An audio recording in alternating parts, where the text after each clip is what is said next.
Rainbow allrounder exterior paint, বাংলাদেশের আবহাওয়া উপযোগী একমাত্র পেইন্ট। স্বাগত নিউজ 24 সন্ধ্যার সংবাদে আপনাদের সঙ্গে আছি আমি তাসনিমে জান্নাত অর্থী এবং আমি আফরিন আনোয়ার। দেখছিলেন শিরোনাম, এবারে পুরো খবর। প্রস্তাবিত বাজেট বাস্তবায়ন যোগ্য বলে জানিয়েছেন অর্থমন্ত্রী আহম মোস্তফা কামাল। তার দাবি এই বাজেট দেয়া হয় জীবন ও জীবিকা বাঁচাতে। বাজেট পরবর্তী অনলাইন সংবাদ সম্মেলনে তিনি আরো বলেন, করোনা পরবর্তী প্রচুর বিদেশি বিনিয়োগ আসবে, বাড়বে কর্মসংস্থান। অর্থমন্ত্রী জানান অর্থ পাচারকারীদের কোনো ছাড় দেওয়া হবে না। ব্যাংক খাতে তারল্য সংকট নেই দাবি করে অর্থমন্ত্রী আরো বলেন, বাজেট হয়েছে পুঁজিবাজার বান্ধব। বিস্তারিত জানাচ্ছেন সুলতান আহমেদ। প্রস্তাবিত বাজেট কাঠামোর উপর বৃহস্পতিবার জাতীয় সংসদে 5,68,000 কোটি টাকার বড় বাজেট প্রস্তাব করেন অর্থমন্ত্রী আহম মোস্তফা কামাল। রীতি অনুযায়ী পরের দিন গণমাধ্যমের মুখোমুখি তিনি, তবে করোনার জন্য এবার আসেন অনলাইনে। সবার মতামত নিয়ে শুরুতেই অর্থমন্ত্রী দাবি করেন, বাজেটে তাদের পুরো চেষ্টা ছিল দেশের মানুষের জীবন ও জীবিকা বাঁচানো। আমরা যেভাবে সাজিয়েছি আমরা সেভাবে মনে করি যেটা আমরা বাস্তবায়ন করতে সক্ষম হব। বাজেটের প্রবৃদ্ধির লক্ষ্যমাত্রা ধরা হয়েছে 8.2%, যা অর্জনে বেসরকারি বিনিয়োগ বর্তমানের চেয়ে প্রায় দ্বিগুণ করতে হবে। প্রশ্ন ছিল কিভাবে তা সম্ভব। আমরা এতদিন আমরা বুঝতে পারি নাই কোন পথে এগুলো পরে বিনিয়োগ আসবে, সেটা আমরা এখন জানি। আমরা সেগুলো সহজ করে দিচ্ছি, আইনগুলো ট্রান্সপারেন্ট করে দিচ্ছি, সহজ করে দিচ্ছি, সবাইকে আমরা সাহায্য করতেছি এবং সেখানে কোনো ডিসক্রিমিনেশন নাই। উঠে আসে ব্যাংক খাত ও পুঁজিবাজার প্রসঙ্গ। অর্থমন্ত্রীর দাবি, কোনো ব্যাংকেই নেই তারল্য সংকট। এছাড়া পুঁজিবাজারের জন্য বাজেটে নেওয়া পদক্ষেপে বাজার গতিশীল হবে বলেও জানান তিনি। একদিকে আইন আছে, আইন আছে এবং আরেকদিকে শক্তিশালী কমিশন আছে। এখন রেগুলেটররাও এখন শক্তিশালী, ভালো ভালো শেয়ার বাজারে আসতেছে। আমরাও ভালো ভালো শেয়ার নিয়ে আসবো। আমরা কথা দিয়েছি সরকারি শেয়ার আমরা বাজারে নিয়ে আসবো। অর্থমন্ত্রী বলেন, অর্থ পাচার রোধে প্রয়োজনে আইনের সংশোধন করা হবে। আমরা চাই যে আমাদের দেশের অর্থ বিদেশে না যাক, এই দেশের অর্থ যেখানে অর্জন করে এখানে খরচ করতে হবে। আর যারা খরচ করতে চায় না তারা এখান থেকে তারা একবারে চলে যাক না। এ সময় স্বাস্থ্য ও কৃষিতে বরাদ্দ নিয়ে সন্তুষ্টি জানান সরকারের অন্য দুই মন্ত্রী।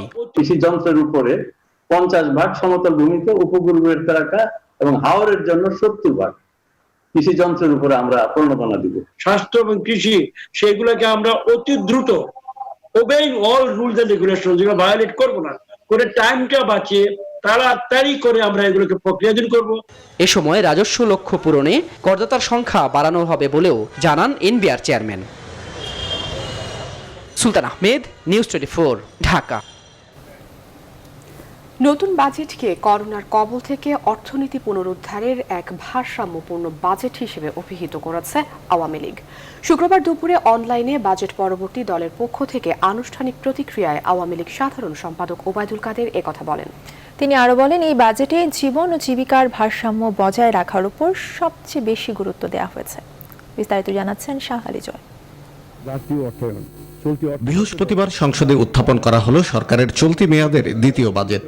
5,68,000 কোটি টাকার প্রস্তাবিত এই বাজেট আকারে বাংলাদেশের ইতিহাসে সর্ববৃহৎ।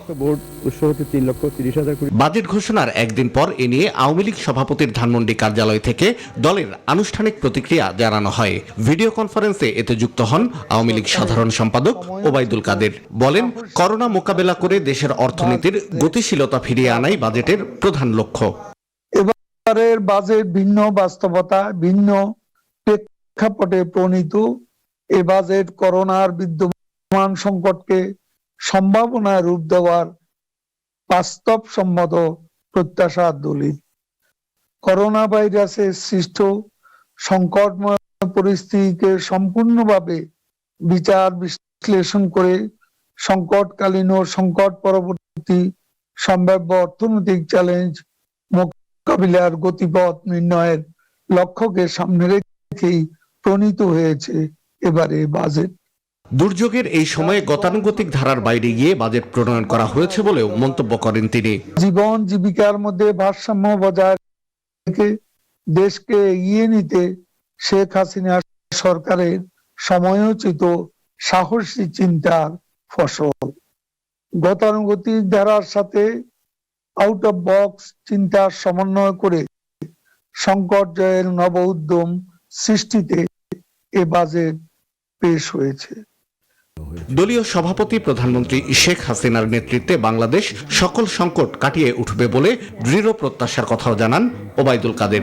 ভাইরাসের মোকাবেলা করে শাহ আলী জয়, নিউজ 24, ঢাকা। করোনা মোকাবেলায় প্রস্তাবিত বাজেটে কোনো কাঠামো পরিপালিত হয়নি বলে মনে করে বিএনপি। তারা মনে করে জীবন ও জীবিকাকে উপেক্ষা করে স্বাস্থ্য খাতে সঠিক বরাদ্দ না দিয়ে মেগা প্রকল্পগুলোয় অর্থের যোগান দেওয়া হয়েছে। এর ফলে বাজেটে দুর্নীতি প্রশ্রয় পাবে। দলের পক্ষে এই প্রতিক্রিয়া জানিয়েছেন বিএনপি মহাসচিব মির্জা ফখরুল ইসলাম আলমগীর। বিস্তারিত তৌহিদ শান্তর প্রতিবেদনে। পুরো পৃথিবী বদলে দিয়েছে সূক্ষ্ম এই ভাইরাস কোভিড-19। দেশে প্রতিনিয়ত মৃত্যুর সংখ্যা বাড়ছে আক্রান্তের সংখ্যা। কিন্তু এই মহাদুর্যোগ মোকাবেলায় প্রস্তাবিত বাজেটে কার্যকর কোনো কাঠামো দেয়া হয়নি, অভিযোগ করেছে বিএনপি। শুক্রবার এক সংবাদ সম্মেলনে 2020-21 সালের জন্য প্রস্তাব করা জাতীয় বাজেটকে এভাবেই মূল্যায়ন করেন দলটির মহাসচিব। বলেন, স্বাস্থ্য খাতকে অবহেলিত রেখে অপ্রয়োজনীয় খাতে বরাদ্দ দেওয়া হয়েছে। বাজেটে স্বাস্থ্য খাতের উন্নয়নে প্রকৃত অর্থে কোনো গঠনমূলক ব্যবস্থা কিংবা সংস্কার প্রস্তাব নেওয়া হয়নি। প্রস্তাবিত বাজেটে করোনার ঝুঁকি মোকাবেলায় যে কাঠামো থাকা দরকার সেটি পরিপালিত হয়নি। বাজেটের আয় ও ব্যয়ের গ্রহণযোগ্যতা ও বিশ্বাসযোগ্যতা নিয়েও প্রশ্ন রয়েছে। মির্জা ফখরুল বলেন, প্রবৃদ্ধি বৃদ্ধির নামে এই বাজেটে প্রতারণা করা হয়েছে। বিভিন্ন সুযোগ সৃষ্টি করা হয়েছে দুর্নীতিকে উৎসাহিত করতে। এই বাজেটে দুর্নীতিকে প্রশ্রয় দেওয়া হয়েছে। বাজেটের বড় অংশ মেগা প্রকল্পগুলোকে দেওয়া হয়েছে, যেগুলো এরই মধ্যে দুর্নীতির কারণে প্রশ্নবিদ্ধ। অগ্রাধিকার ভিত্তিতে এসব প্রকল্পকে বাজেটে আনায়নের প্রয়োজন ছিল না। দুর্নীতির যে ধারা চলমান সেটাকে অব্যাহত রাখাই এর কারণ বলে আমরা মনে করি। বিএনপি মহাসচিব মনে করেন, সরকারের মানুষের প্রতি দায় নেই। এ কারণেই প্রস্তাবিত এই বাজেটে কর্মহীন মানুষের কথাও নেই। 1,53,000। তৌহিদ শান্ত, নিউজ 24, ঢাকা। চলতি অর্থ বছরের প্রস্তাবিত বাজেট কোভিড-19-এর বাস্তবতার আলোকে হয়নি। করোনাকালে মানুষের জীবন জীবিকার চেয়ে বাজেটে বেশি গুরুত্ব পাচ্ছে জিডিপির উচ্চ প্রবৃদ্ধি অর্জন। আর বাজেটে দেশের প্রবৃদ্ধির প্রকৃত চিত্র উঠে না আসলে বহির্বিশ্বে ভুল সংকেত যাবে, যা আন্তর্জাতিক করোনা তহবিল পাওয়ার ক্ষেত্রে বাধা সৃষ্টি করতে পারে। বাজেট বিশ্লেষণে এমন মন্তব্য করেছে বেসরকারি গবেষণা প্রতিষ্ঠান Centre for Policy Dialogue CPD. আরো জানাচ্ছেন নাজিয়া কনা। শুক্রবার প্রস্তাবিত 2020-21 অর্থ বছরের বাজেট পরবর্তী ভার্চুয়াল সংবাদ সম্মেলন করে বেসরকারি গবেষণা সংস্থা Centre for Policy Dialogue CPD. Issue হয়ে দাঁড়াতে পারে। এই সময় সিপিডি নির্বাহী পরিচালক ডক্টর ফাহমিদা খাতুন প্রস্তাবিত বাজেটকে গতানুগতিক বলে মন্তব্য করেন। বলেন, করোনা কালে জীবন ও জীবিকা টিকিয়ে রাখার সুনির্দিষ্ট কোনো পরিকল্পনা নেই বাজেটে। বাস্তব পরিস্থিতি বিবেচনায় না নিয়েই এই বাজেট প্রস্তাব করা হয়েছে। যে সরকারের এক ধরনের যে মোহ, যে জিডিপি প্রবৃদ্ধির প্রতি, সেটাই কিন্তু বারবার ঘুরে ফিরে আসছে। বাজেটে জিডিপি প্রবৃদ্ধির লক্ষ্যমাত্রা ধরা হয়েছে 8.2%। সংস্থাটির মন্তব্য, কোভিড-19 পরিস্থিতি মোকাবিলার চেয়েও সরকার বেশি গুরুত্ব দিচ্ছে জিডিপি প্রবৃদ্ধির দিকেই। আর করোনার সংকটে পড়া অর্থনীতির সঠিক চিত্র বাজেটে প্রতিফলিত না হলে আন্তর্জাতিক সহায়তা পাওয়া দুষ্কর হবে বলে মনে করে সংস্থাটি।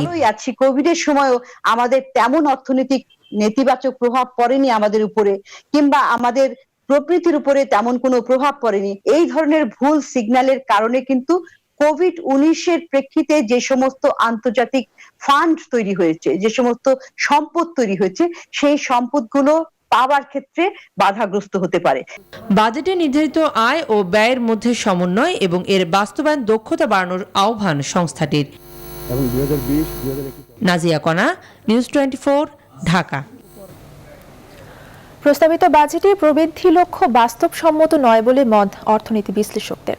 তাদের মতে করোনা সংকটে স্বাস্থ্য এবং জীবন জীবিকার চ্যালেঞ্জ মোকাবেলায় এই বাজেট কতটা ভূমিকা রাখবে তা নিয়ে প্রশ্ন থাকছে। অন্যদিকে ব্যবসায়ীরা বলছেন, বাজেটে বড় চ্যালেঞ্জ হবে ব্যয় ব্যবস্থাপনা এবং রাজস্ব আদায়। প্লাবন রহমানের রিপোর্টে বিস্তারিত। বড় কঠিন সময়ে বিশাল ঘাটতির বাজেট প্রস্তাব করলেন অর্থমন্ত্রী আহম মোস্তফা কামাল। 2020-21 অর্থ বছরের জন্য 5,68,000 কোটি টাকার বাজেটে প্রবৃদ্ধির উচ্চাভিলাষী লক্ষ্য ধরা হয়েছে 8.2%। উপকরণও প্রস্তুত করা হয়েছে। সবচেয়ে বেশি বরাদ্দ পেয়েছে শিক্ষা ও প্রযুক্তি খাত, এরপর পরিবহন ও যোগাযোগ খাতে।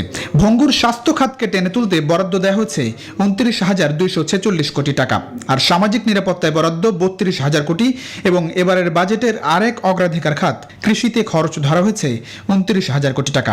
জিডিপি গ্রোথ রেটটি যে টার্গেটটা করা হয়েছে আগামী অর্থ বছরে 8.2, এটা নিয়ে হয়তো প্রশ্ন থাকবে। ব্যাংকিং সেক্টর থেকে যেন কোনো ঋণ না নেওয়া হয়, কারণ ব্যাংকিং সেক্টর এমনি চাপে আছে। তারপর যদি সরকার ঋণ নেয় তবে কিন্তু সরকারের যে প্যাকেজটা আছে কোভিড উত্তরণের জন্য সেটা কিন্তু ব্যাহত হবে। আমরা দেখছি যে এখনো হেলথ হ্যাজার্ড, যেটা বিশেষ করে সংক্রমণের মাত্রা আরো বাড়ছে, মৃত্যুর হার বাড়ছে এবং অর্থনৈতিক কর্মকাণ্ড কিন্তু স্বাভাবিকভাবে চালু করার ক্ষেত্রে কবে সেভাবে চালু করা যাবে সেটা কিন্তু একটা বড় প্রশ্নের জায়গা রয়ে গেছে। যে বৈদেশিক যে বহুজাতিক সংস্থাগুলো আছে, ওয়ার্ল্ড ব্যাংক, IMF, ADB, এদের কাছ থেকে ঋণ নেওয়া। বাজেটে বড় ব্যয়ের বিপরীতে এনবিআর এর রাজস্ব আদায়ের লক্ষ্য 3,30,000 কোটি। এনবিআর বহির্ভূত খাত থেকে অর্থ আদায়ের লক্ষ্য 15,000 কোটি। সব মিলিয়ে রাজস্ব আদায়ে আয়ের এমন লক্ষ্য পূরণ অসম্ভব বলছেন ব্যবসায়ীরা। এখানে এনবিআর যেহেতু গত 2-3 মাস ব্যাট কালেকশন আপনারা যদি লক্ষ্য করে দেখেন, সেটা যদি কোনো ইন্ডিকেশন হয়, আমরা যদি ভ্যাকসিন পাই এবং স্বাভাবিকের দিকে যাই, তাহলে হয়তোবা বড় ধরনের প্রবলেম হবে না। বাট যদি যেই পরিস্থিতিতে এখন চলছে, এটার একটা প্রজেকশনের সাথে বাস্তবতা একটা গ্যাপ তো থাকবেই।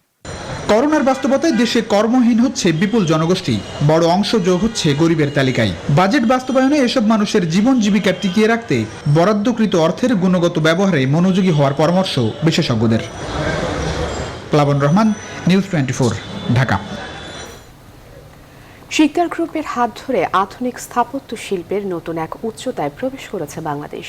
রাজধানীর পূর্বাঞ্চলে মহান ভাষা আন্দোলনের স্মৃতিতে 52 তলা ভবন, মুক্তিযুদ্ধের স্মৃতিতে গড়ে 71 তলা ভবন এবং প্রধানমন্ত্রী শেখ হাসিনার কাজের প্রতি কৃতজ্ঞতা স্মরণে 96 তলা ভবনের সমন্বয়ে গড়ে উঠছে বঙ্গবন্ধু ট্রাই টাওয়ার। এছাড়াও দেশের অর্থনৈতিক উন্নয়ন এবং কর্মসংস্থান তৈরিতে বিশাল ভূমিকা রাখছে শিকদার গ্রুপ অব কোম্পানিজ। এছাড়াও পৃথিবীর বিভিন্ন দেশেও তাদের বিনিয়োগ রয়েছে। বিস্তারিত আসিফ টিপুর রিপোর্টে। রূপকল্প 2041 মধ্য আয়ের বাংলাদেশকে উন্নত দেশে রূপান্তরের স্বপ্ন। সেই স্বপ্ন পূরণে বড় অবদান রাখতে সঙ্গী হয়েছে শিকদার গ্রুপ। পূর্বাঞ্চল নতুন শহরের সেন্ট্রাল বিজনেস ডিস্ট্রিক্টে নির্মিত হচ্ছে বঙ্গবন্ধু ট্রাই টাওয়ার, যেখানে থাকবে ভাষা আন্দোলনের স্মৃতি বিজড়িত 52 তলা ল্যাঙ্গুয়েজ টাওয়ার। মহান মুক্তিযুদ্ধ ও বাংলাদেশের স্বাধীনতার স্মারক হিসেবে নির্মিত হবে 71 তলা বিশিষ্ট লিবারেশন টাওয়ার। আরও থাকছে 96 তলা বিশিষ্ট লিগাসি টাওয়ার। প্রধানমন্ত্রী হিসেবে শেখ হাসিনার দায়িত্ব গ্রহণের বছর 1996 সালের স্মৃতিতে সেটি নির্মিত হবে। এছাড়াও থাকবে শহীদ মিনার ও জাতীয় স্মৃতিসৌধের আদলের অবকাঠামো, যা যৌথভাবে নির্মাণ করছে শিকদার গ্রুপের সহযোগী প্রতিষ্ঠান পাওয়ার প্যাক হোল্ডিংস লিমিটেড ও জাপানের কিজমা কর্পোরেশন। এই প্রকল্পে 3টি আইকনিক ভবন ছাড়াও গড়ে উঠবে 40 তলার আরও 49টি ভবন। কয়েক দশক ধরে বাংলাদেশের অর্থনৈতিক উন্নয়ন ও কর্মসংস্থান তৈরিতে ভূমিকা রাখছে শিকদার গ্রুপ অব কোম্পানিজ। শিক্ষা ও স্বাস্থ্য খাতে অবদান রাখছে প্রতিষ্ঠানটি, তৈরি করেছে বিশেষ অর্থনৈতিক অঞ্চল। এছাড়াও দেশের অবকাঠামো উন্নয়নে কয়েক দশক ধরে প্রশংসিত ভূমিকা রাখছে শিকদার রিয়েল এস্টেট কোম্পানি। দেশের বাইরে থাইল্যান্ড, সিঙ্গাপুর, সুইজারল্যান্ড ও যুক্তরাষ্ট্রে শিকদার গ্রুপের বিনিয়োগ আছে। আসিফ টিপু, নিউজ 24। সংবাদের সময় হলো একটি বিরতির। আরো খবর নিয়ে ফিরছি একটু পর।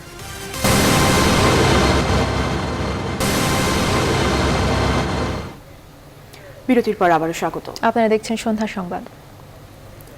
প্রস্তাবিত বাজেটে পণ্যের দাম নিয়ে বাজারে মিশ্র প্রতিক্রিয়া দেখা গেছে ক্রেতা বিক্রেতাদের মধ্যে। তবে মাত্র 5 দিনের ব্যবধানে কেজি প্রতি চালের দাম বেড়েছে 5 থেকে 7 টাকা। বেড়েছে দেশি ও বিদেশি পেঁয়াজের দামও। আড়তদাররা জানান, চালের মৌসুম হলেও বাজেট এবং করোনার কারণে আগেই দাম বাড়িয়ে দিয়েছেন মিলাররা। আর সাধারণ ক্রেতাদের অভিযোগ, এবারের বাজেটে দাম কমার চেয়ে বাড়ার তালিকাই বড়। বিস্তারিত জানাচ্ছেন বাবু কামরুজ্জামান। সংশোধিত বাজেট এক অনিশ্চিত অর্থনীতি আর আতঙ্ক মাথায় নিয়েই বৃহস্পতিবার জাতীয় বাজেট ঘোষণা করেন অর্থমন্ত্রী আ.হ.ম মুস্তফা কামাল। বাজেট বক্তৃতায় অর্থনীতি পুনরুদ্ধারে নানা পদক্ষেপের পাশাপাশি উঠে আসে নিত্যপ্রয়োজনীয় কেনাকাটা ও আমদানিকৃত বিভিন্ন পণ্যের ওপর শুল্ক ছাড় ও আরোপের কথাও। শুক্রবার রাজধানীর বাজার ঘুরে ক্রেতাদের সাথে কথা বলে জানা যায়, এবারের বাজেট সাধারণ মানুষের জীবনযাত্রার খরচ আরও বাড়াবে। আসলে বাংলাদেশের বাজেটটা কিন্তু নিয়ন্ত্রিত না। আপনি বাজেট করছেন একটা, হয়ে গেছে আরেকটা। বাজেট আসলে সবসময় দেখা যায় একটা বড় লম্বা লিস্ট। বাজেটে কোনো সময় যে দাম কমে এরকম কোনো সুফল কোনো সময় আমরা সাধারণ মানুষ পাই না। কিছু কিছু জিনিসপত্র বাড়ে, কিছু আমাদের আয়ত্তের বাইরে চলে যায়, এটা আমাদের পক্ষে কিনা কখনো সম্ভব হচ্ছে না। বাজেট বক্তৃতায় বলা হয়েছে দেশে পেঁয়াজ চাষিদের উৎসাহী করতে এবার আমদানি করা পেঁয়াজে শুল্ক আরোপের। যদিও বাজেট ঘোষণার 4 দিন আগেই ভারতীয় পেঁয়াজের দাম কেজি প্রতি বেড়েছে 10 টাকা পর্যন্ত। ইন্ডিয়ান পেঁয়াজটাও 2 দিন আগে বেশি 18-19 টাকা, আজকে বেশি 28 টাকা 30 টাকা। কারণ কি? কারণ ওই বাজেট বাড়াইছে, এমনি পেঁয়াজের দাম একটু মানে মেলা দিন বাদে ওঠানামা করলো। 2-1 দিন যাওয়ার পরে যখন ফাইনাল হয়ে যাবে তখন এটার প্রভাব বাজারে পড়বে। এদিকে চালের বাজারে ভরা মৌসুমেও কমেনি দাম। উল্টো 1 সপ্তাহ আগে মানভেদে কেজি প্রতি দাম বাড়ানো হয়েছে 5 থেকে 7 টাকা পর্যন্ত। ধান উঠলে তো চালের দাম কমে যায়, মানে ধান ওঠার আগে যে রেট থাকে রেট অন্তত চালে 1 কেজিতে অন্তত 5 টাকা 7 টাকা কমার কথা, কিন্তু কমে নাই। প্রতিটা চালের দামই বেশি, তো বাজেট সামনে কি হবে না হবে। আর আরেকটা হচ্ছে আমাদের দেশে যে করোনা ভাইরাস, এই দুইটা কারণে যে মেলাররা আছে না, মেলাররা এই সুযোগটা ব্যবহার করছে। করোনার অজুহাতে ভরা মৌসুমে চালের দাম বাড়ার যৌক্তিক কারণ নেই বলে জানান ক্রেতারা। বাবু কামরুজ্জামান, নিউজ 24, ঢাকা। এবার করোনা পরিস্থিতি। দেশে একদিনে নতুন করে করোনায় আক্রান্ত হয়েছেন আরও 3,471 জন। 24 ঘন্টায় করোনায় ঝরে গেল আরও 46 প্রাণ। শুক্রবার দুপুরে দেশের করোনা ভাইরাস পরিস্থিতি নিয়ে অনলাইন ব্রিফিংয়ে এই তথ্য জানান স্বাস্থ্য অধিদপ্তরের অতিরিক্ত মহাপরিচালক অধ্যাপক নাসিমা সুলতানা। এ পর্যন্ত মোট আক্রান্ত হয়েছেন 81,523 জন, মোট মৃত্যু 1,095 জন। 24 ঘন্টায় নমুনা পরীক্ষা হয়েছে 15,990টি। এছাড়া নতুন করে 502 জন সহ এ পর্যন্ত মোট সুস্থ হয়ে বাড়ি ফিরেছেন 17,249 জন। গত 24 ঘন্টায় পরীক্ষা হয়েছে 15,990টি। এ পর্যন্ত পরীক্ষা হয়েছে 4,73,322টি নমুনা, এবং গত 24 ঘন্টায় নমুনা যা পরীক্ষা হয়েছে তাতে শনাক্ত হয়েছে 3,471 জন। শনাক্তের হার 21.71%। গত 24 ঘন্টায় মৃত্যুবরণ করেছেন 46 জন, এ পর্যন্ত 1,095 জন। শনাক্ত বিবেচনায় মৃত্যুর হার 1.34%। 24 ঘন্টায় আবারও করোনার রেকর্ড সংক্রমণ দেখল বিশ্ব।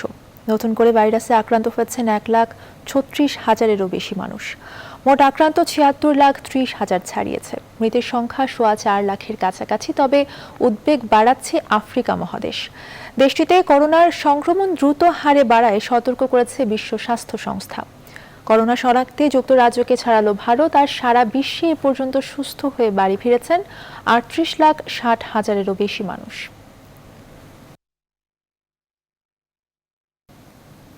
করোনা ভাইরাসের ভ্যাকসিনের চূড়ান্ত পরীক্ষার ঘোষণা দিয়েছে যুক্তরাষ্ট্রের ঔষধ কোম্পানি মডার্না। জানিয়েছে জুলাই মাসে 30,000 স্বেচ্ছাসেবীর শরীরে এই ভ্যাকসিনের পরীক্ষামূলক প্রয়োগ করা হবে। চিকিৎসা বিজ্ঞানে ভ্যাকসিন উদ্ভাবনে এই ধাপকে চূড়ান্ত পর্ব হিসেবে মনে করা হয়। মডার্না জানান, শেষ ধাপের পরীক্ষার জন্য ভ্যাকসিনের ডোজের 100 মাইক্রোগ্রাম নির্ধারণ করা হয়েছে। চূড়ান্ত পরীক্ষা সফল হলে এই ডোজের মাত্রা অনুসারে কোম্পানিটি প্রতি বছর 500 মিলিয়ন ডোজ ভ্যাকসিন সরবরাহ করতে পারবে।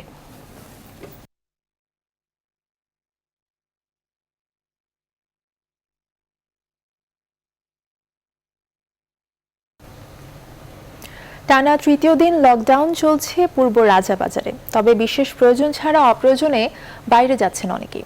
দায়িত্বে থাকা আইন শৃঙ্খলা বাহিনীর সদস্যরা বলছেন, পুরোপুরি নিয়ম না মানলে বাড়বে আক্রান্তের ঝুঁকি। বিস্তারিত জানাচ্ছেন আলী তালুকদার। রাজধানীর পূর্ব রাজাবাজার টানা লকডাউনে এখানকার বাসিন্দারা। কঠোর নির্দেশনা থাকলেও চলাচল শিথিল রয়েছে চিকিৎসক, সরকারি কর্মকর্তা, ব্যাংকার ও মিডিয়া কর্মীদের জন্য। প্রবেশ ও বের হওয়ার ক্ষেত্রে মানা হচ্ছে রেজিস্ট্রি খাতা, তাপমাত্রা মাপা হচ্ছে যন্ত্র দিয়ে। তবে শুক্রবার ছুটির দিন থাকায় বিভিন্ন অজুহাতে বাইরে বের হতে দেখা গেছে অনেককেই। এখন আমার বাচ্চা শনি একরাতে, তো সে অসুস্থ, এখন আমার যাইতে হবে, তো এটার কল দেখাইছে, এখন আমাকে বলতেছে কিডনিতে প্রবলেম দিছিল, আজকে টেস্ট আলট্রা হয়েছে, আর হচ্ছে এই যে আপনার ইউরিন টেস্ট, এটার জন্য আমরা বের হয়েছি। মানতেছে না, মানতে হবে, একটু কষ্ট হলে মানতে হবে, কারণ দেশের অবস্থা যদি ভালো হয় ভালো হোক। জরুরি প্রয়োজনে আর চিকিৎসার জন্য যারাই বের হচ্ছেন তারাও বলছেন লকডাউন মেনে চলার কথা। আমি তো যাওয়া আসা করছি, সকালবেলাও তো গেলাম কাজে, আবার এখন যাচ্ছি, বাসায় যাচ্ছি। ওয়াক্তের নামাজ হয় ঘরে পড়া যায়, জুম্মার নামাজে তো আর বাসায় হবে না। 2 মাস ধরে তো আমরা ওয়ার্ক ফ্রম হোম, বাট এখন তো সীমিত আকারে সবকিছু খুলে দেওয়া হয়েছে, তো খুলে দেওয়ার কারণে আমাদেরকেও যেতে হয়। লকডাউনটা স্বতঃস্ফূর্ত হওয়া উচিত, মানুষকে স্বতঃস্ফূর্তভাবে এটা মেনে চলা উচিত, ওদেরকে হেল্প করা উচিত। পুরোপুরি লকডাউন মানা না হলে ঝুঁকি আরও বাড়বে বলে মনে করেন জনপ্রতিনিধি ও আইন শৃঙ্খলা বাহিনীর সদস্যরা। আলী তালুকদার, নিউজ 24, ঢাকা। সন্ধ্যার সংবাদের এই পর্যায়ে নিচ্ছি আরেকটি বিরতি। ফিরছি আরো খবর নিয়ে, সঙ্গেই থাকুন।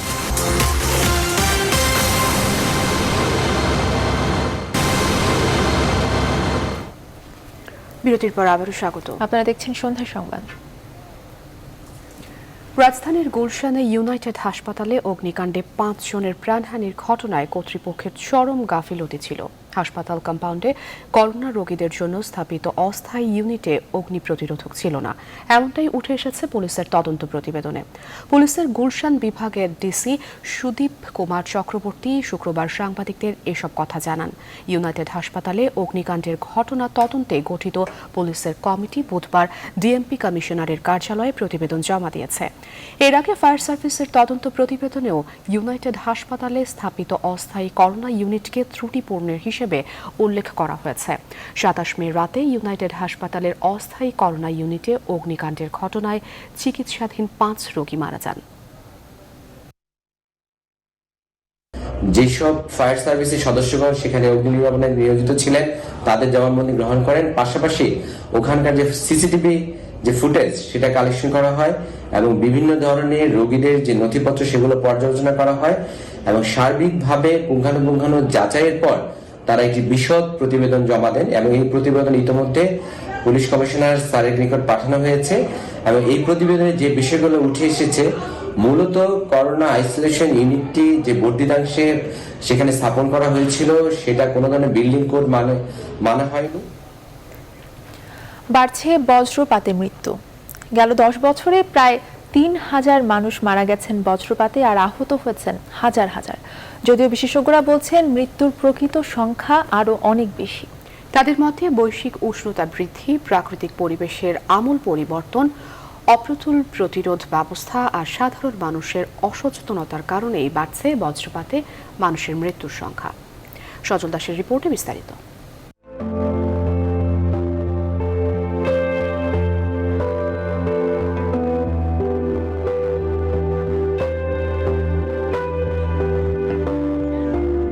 বিস্তীর্ণ হাওড় অঞ্চল, কালো মেঘে আচ্ছন্ন পরিবেশ, খোলা আকাশের নিচেই মাছ শিকারে ব্যস্ত জেলেরা। বিশেষজ্ঞরা বলছেন মেঘাচ্ছন্ন এই পরিবেশে মাছ শিকার অথবা খোলা মাঠে কৃষিকাজ করতে গিয়েই বেশিরভাগ ক্ষেত্রে বজ্রপাতে ক্ষতিগ্রস্ত হচ্ছেন সাধারণ মানুষ।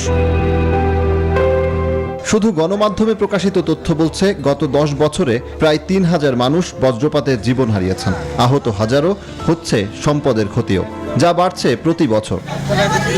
বৈশ্বিক উষ্ণতা বৃদ্ধির কারণে প্রাকৃতিক দুর্যোগের শক্তি বৃদ্ধি পেয়েছে, যেখানে বজ্রপাতের শক্তিও বৃদ্ধি পেয়েছে, যে কারণে বাড়ছে মৃত্যুর সংখ্যা। বিশেষজ্ঞরা বলছেন কিছু প্রাকৃতিক এবং কিছু প্রযুক্তিগত ব্যবস্থা রয়েছে যেগুলো গ্রহণ করলে বজ্রপাতে মৃত্যুর সংখ্যা কিছুটা হলেও কমানো সম্ভব হতো। বিশেষজ্ঞদের মতে অতীতের তুলনায় কালো মেঘের ঘনত্ব বেড়েছে, যার ফলে বেড়েছে বজ্রপাত আর বৃষ্টির পরিমাণও। প্রতিনিয়ত বনাঞ্চল ধ্বংস, বিশেষ করে বড় গাছ আশঙ্কাজনক হারে কমে যাওয়ায় মানুষই বজ্রপাতের লক্ষ্যে পরিণত হচ্ছে। মেঘে মেঘে ঘর্ষণের ফলে সেখানে মুক্ত ইলেকট্রন সৃষ্টি হয়, যেগুলো স্বাভাবিকভাবেই পৃথিবী পৃষ্ঠে আকর্ষণ করে থাকে। মেঘে সৃষ্ট চার্জগুলো বা জমা হওয়া চার্জগুলো পৃথিবীর দিকে ছুটে আসে। একটা এলাকা যদি সম্পূর্ণ সমতল হয় তাহলে বিদ্যুৎ সবচেয়ে উঁচু জায়গা যেটা সেটাকে আক্রমণ করে। আগে আমাদের গ্রামাঞ্চলে তাল গাছে ভর্তি ছিল, খেজুর গাছে ভর্তি ছিল, এখন সেগুলো কেটে ফেলা হয়েছে। তাই খোলা মাঠে যখন মানুষ ধান চাষ করে তখন মানুষটাই হচ্ছে সবচেয়ে উঁচু, তার ফলে আঘাতটা এসে তার সাথে পড়ে। আবহাওয়ার অনভিপ্রেত পরিবর্তনের কারণে প্রাকৃতিক দুর্যোগ তার শক্তি বৃদ্ধি করছে। কার্যকর পদক্ষেপ আর সচেতনতা বৃদ্ধির মাধ্যমে এই ক্ষতি কমানো সম্ভব বলেই মত বিশেষজ্ঞদের। সজল দাস, নিউজ 24, ঢাকা। সংবাদের সময় হলো আরেকটি বিরতির, সাথেই থাকুন।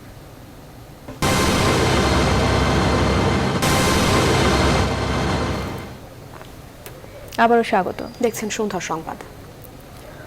করোনার ধাক্কায় স্থবির পর্যটন খাতকে টেনে তুলতে সুনির্দিষ্ট কোনো দিক নির্দেশনা নেই এবারের বাজেটে। এ নিয়ে হতাশ খাত সংশ্লিষ্টরা। তারা বলছেন, সম্ভাবনাময় এই খাতকে বাঁচাতে সুনির্দিষ্ট পরিকল্পনার পাশাপাশি দেশীয় ও আন্তর্জাতিক পরিমণ্ডলে ব্র্যান্ডিং জরুরি। সেই সাথে ক্ষতি পুষিয়ে নিতে দরকার নগদ প্রণোদনা। সৈয়দ রাসেল ও ইসমত আরাইশুর তথ্য ছবিতে ডেস্ক রিপোর্টে বিস্তারিত। বৈশ্বিক মহামারী করোনা ভাইরাসের কারণে এবছরের শুরু থেকেই স্থবির দেশের পর্যটন খাত। সংক্রমণ রোধে সরকার ঘোষিত 2 মাসের সাধারণ ছুটি শেষে দেশের সার্বিক অর্থনৈতিক কার্যক্রম শুরু হলেও এখনও বন্ধ দেশের বেশিরভাগ পর্যটন কেন্দ্র। করোনার ধাক্কা মোকাবেলায় এরই মধ্যে সরকার বিভিন্ন খাতে প্রণোদনা ঘোষণা করলেও প্রস্তাবিত বাজেটে উপেক্ষিত রয়ে গেছে দেশের পর্যটন খাত। বর্তমানে দেশের মোট জিডিপিতে পর্যটন খাতের অবদান 4.7%। খাত সংশ্লিষ্টরা বলছেন, করোনার কারণে এরই মধ্যে 11,000 কোটি টাকার ক্ষতির মুখে পড়েছেন তারা। অথচ এই সংকট মোকাবেলায় জাতীয় বাজেটে কোনো সুনির্দিষ্ট দিক নির্দেশনা নেই। এই বাজেটে বিশেষ বরাদ্দের কথা বলা হয়েছিল, কিন্তু এখানে সুনির্দিষ্ট কোনো আর্থিক প্রণোদনার বিষয় উল্লেখ করা হয়নি। এই পর্যটন খাতকে বাঁচিয়ে রাখতে হলে অবশ্যই সুনির্দিষ্ট দিক নির্দেশনা প্রয়োজন বলে আমি মনে করি। পর্যটনের মতো সম্ভাবনাময় এই খাতের উন্নয়নে সরকারকে আরও মনোযোগী হওয়ার তাগিদ দিচ্ছেন তারা। সেই সঙ্গে সমন্বিত পরিকল্পনার পাশাপাশি দেশ বিদেশে ব্র্যান্ডিংয়ের উপরেও জোর দিচ্ছেন তারা। হোটেল, মোটেল, রেস্টুরেন্ট সব পর্যটন রিলেটেড, কিন্তু গাড়িও পর্যটন রিলেটেড। এই হিসাবে প্রায় কয়েক হাজার, 8-10 হাজার মানুষ এইখানে ক্ষতিগ্রস্ত হয়েছে। আমি আকুল আবেদন জানাবো যে এইটাকে যাতে সংশোধন করে সিলেটের জন্য একটু উদ্ধৃত বরাদ্দ রাখার জন্য। সম্ভাবনাময় এই খাতকে টিকিয়ে রাখতে কেবল পরিকল্পনা নয়, নগদ অর্থ প্রণোদনা চান এই খাত সংশ্লিষ্টরা। Desk report, news 24। আর এই ছিল এখনকার আয়োজন। এতক্ষণ সাথে থাকার জন্য ধন্যবাদ সবাইকে।